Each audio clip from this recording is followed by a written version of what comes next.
And welcome back to The Factor Uncensored. Now, the average American household subscribes to 5 streaming services. I only have 3. Netflix being the main one. I have that. Even though it lost close to 250 million subscribers worldwide in the first 3 months of this year. That's a huge loss and causes stock prices to go down. On top of that, the plug has been pulled on CNN Plus's new streaming service less than a month after it debuted. So you have to ask, what the hell is happening? And are streaming services losing their steam?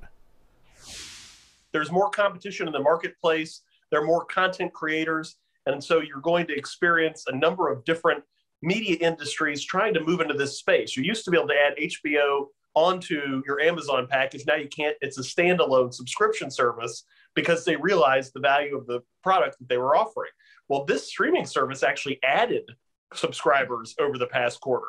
Netflix has a distinct situation. They estimate that even 100 million subscribers are sharing password. That means that they're losing 100 million of those, compounded with the idea that once we impose these sanctions in Russia, they lost almost 1 million subscribers through that blocking of service to those 700,000 or more Russian subscribers. So, well, it seems like the stockholders should have understood that, right?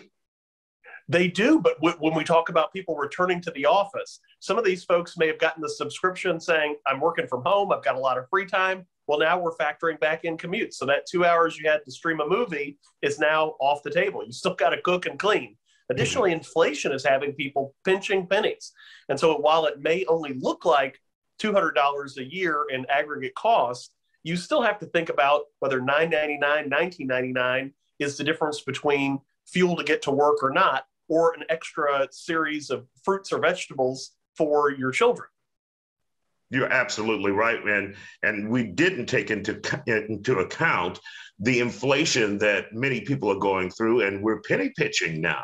So what about the business model for many of these other streaming services? Will they have to reevaluate as well and say, look, if Netflix, the godfather, who hadn't lost customers in the last decade, is now losing customers, we need to reassess all of this?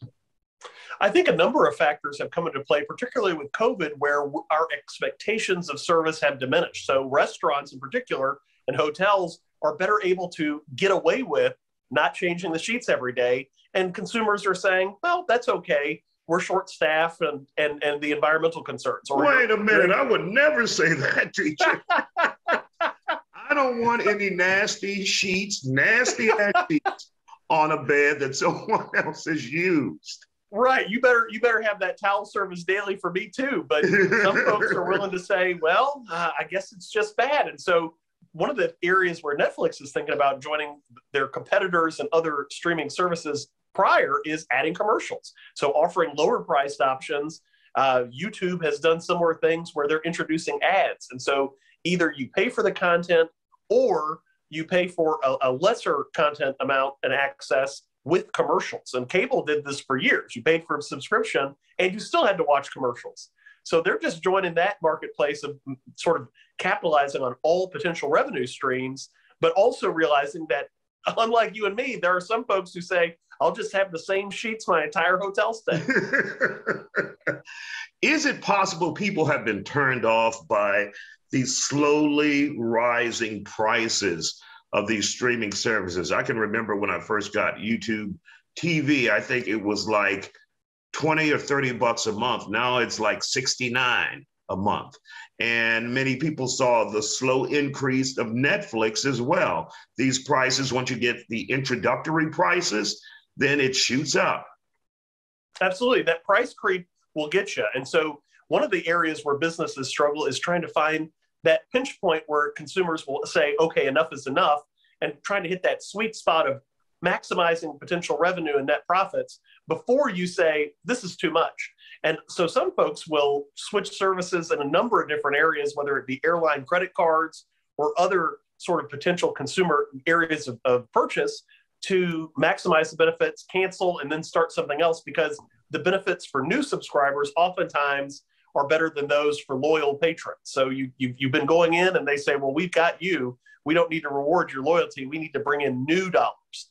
And so as you look at this and you say, whoa, this has gone from 10 to 20 to $70, especially with inflation, especially with competition for other goods and services right now, fuel among them, and then saying, of course, people returning to the office, reduce time at home, reduce time relaxing. No need to entertain the kids anymore because they're back at daycare. The daycare is open. So some of these things and conveniences that we were paying for, entertainment or distractions, people are returning. Additionally, movie theaters.